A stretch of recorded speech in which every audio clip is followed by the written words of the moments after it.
Afternoon everyone. आज मैं कक्षा 6 के बच्चों को पाठ 3 रस से भरे रसाल पाठ पढ़ाऊंगी।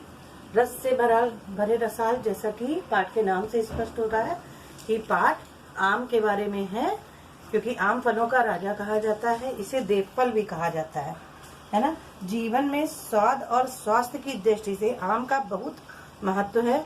आम का संपूर्ण पेड़, उसका फल 100% लाभदायक होता है। तो आम के बारे में इस पाठ में पढ़ाया गया, आपको बताया गया है। देखिए, कोई भी समझदार आदमी आम के पेड़ को नहीं काटना चाहेगा। आम का हर एक पेड़, वह चाहे जंगल में ही उगा हो, बड़ी उदारता से रसीले फल देता है, जिसे देवताओं का फल या फलों का राजा भी कहते हैं। इसके अनेक नाम जैसे सौरभ, टपका, सहकार, पिक बल्लभ आदि भी इसकी लोकप्रियता के प्रमाण हैं। इसे कल्पतरु भी कहते हैं। मुगल सम्राट अकबर ने लालबाग नामक लाख पेड़ों वाला एक उद्यान दरभंगा के समीप लगवाया था, जिसे लाखी बाग के नाम से जाना जाता है। मिर्जा गालिब को आम बहुत पसंद थे। उनका जन्म 27 दिसंबर 1797 में आगरा में हुआ था। आम का स्वाद वे किसी भी मौसम में भूल नहीं पाते थे। आम अभी पकने पर नहीं आए थे, पर उन्हें तोड़कर खाने का लालच वे रोक नहीं पाते थे। उर्दू काव्य के सम्राट होने के साथ साथ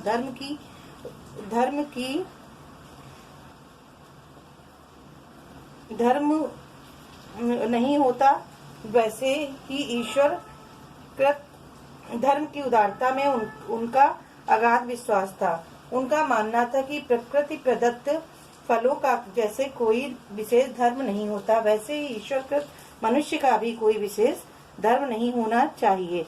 उनका यही मानना था कि जिस प्रकार प्रकृति ने फल प्रदान किए हैं, फलों का कोई धर्म नहीं है, हिंदू, मुस्लिम, सिख, ईसाई सभी खाते हैं, उसी प्रकार सभी मनुष्यों का भी कोई धर्म नहीं होना चाहिए। सभी एक हैं,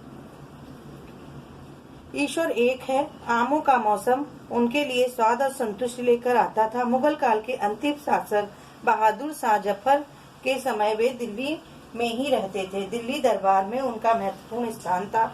उस समय बहादुर शाह जफर ने अपने निवास स्थान लाल किले के पास नायाब बख्श नामक बाग में विश्व के सर्वोत्तम आमों की किस्म लगाने का इंतजाम किया। आमों का वह शानदार बाग सबके आकर्षण का केंद्र था।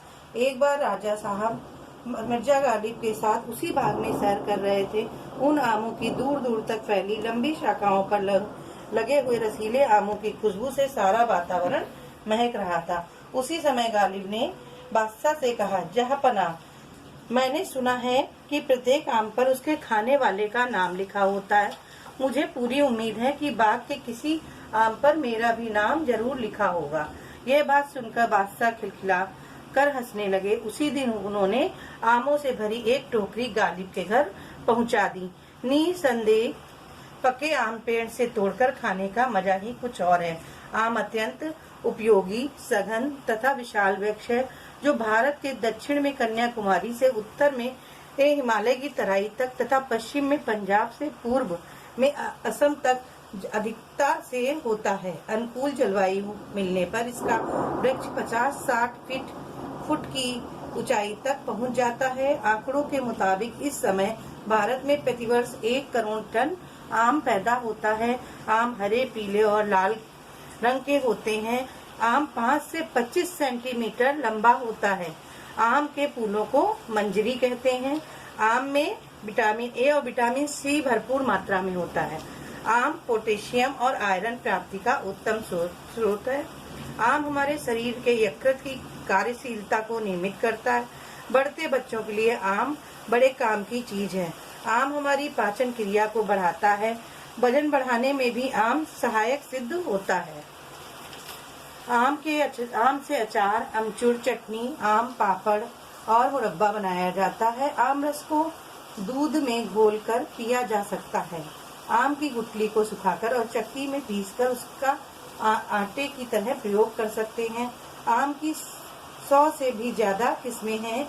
सिंदूरी आम, लखनऊ का दशहरी आम, मुंबई का अल्फंजो आम, वाराणसी का लंगड़ा आम, गबरजी, चौसा, कलमी आम, सरधा तोता आम आदि। हर किस्म का अपना अलग स्वाद है, अलग सुगंध है। तमिलनाडु के कृष्णागिरी के आम बहुत ही स्वादिष्ट होते हैं।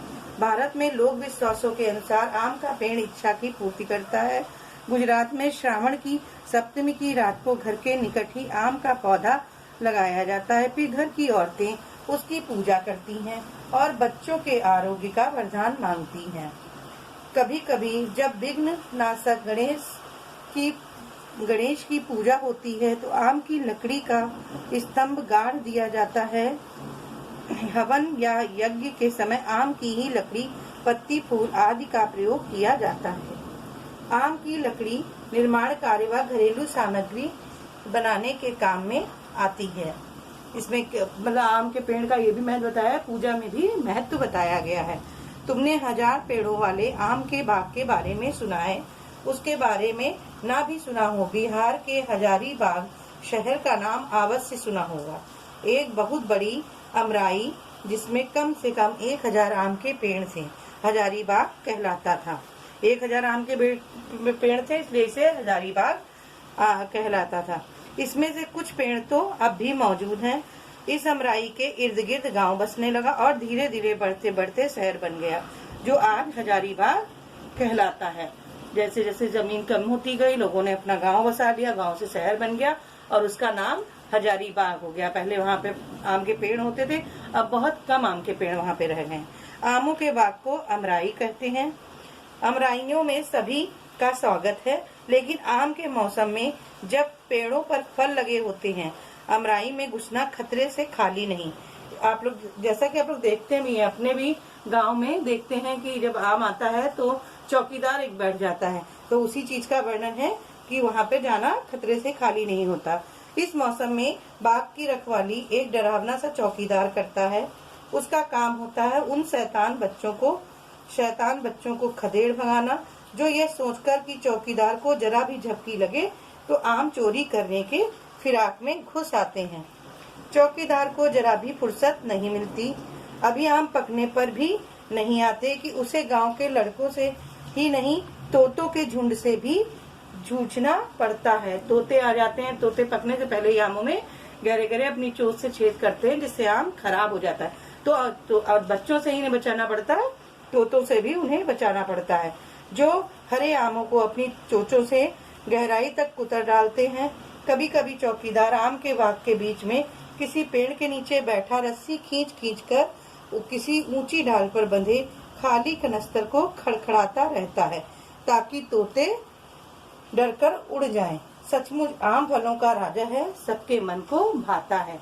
और जैसा कि इस पाठ के माध्यम से बताया गया कि आम सभी को पसंद होता है और आम का सब बेसब्री से इंतजार करते हैं कि कब पका हुआ आम है और कब हम खाएं और कब उसका आनंद लें। तो इस पाठ में आम के ही बारे में आपको पूरी जानकारी दी गई है। इसमें इस पाठ तो बहुत मतलब साधारण सा है, आम के बारे में जानकारी है, लेकिन इसका जो मूल्य जो आपको शिक्षा दी जा रही है वो ये है कि आम जिस प्रकार से हमेशा सभी के लिए लाभदायक होता है, सभी के लिए हितकारी होता है, उसी प्रकार से हमारा जीवन भी सभी के लिए हितकारी होना चाहिए, हम सभी के काम आए।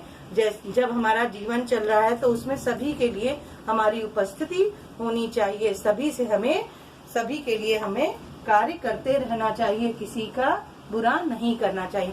ये इस पाठ का जो है पाठ में आपको शिक्षा दी गई है।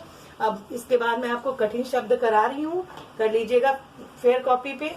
पहला है देवताओं, दूसरा है लोकप्रियता, तीसरा है प्रमाण, चौथा है कल्पतरु, पांचवा है प्रकृति प्रदत्त, छठा है आपका ईश्वर कृत, सातवां है संतुष्टि, आठवां है सर्वोत्तम, नवा है जहापना, दसवां है उम्मीद, 11वां है निस्संदेह, 12वां है कन्याकुमारी, 13वां है पोटेशियम, 14वां है अति उत्तम, 15वां है कार्यशीलता, 16वां है विघ्न नाशक।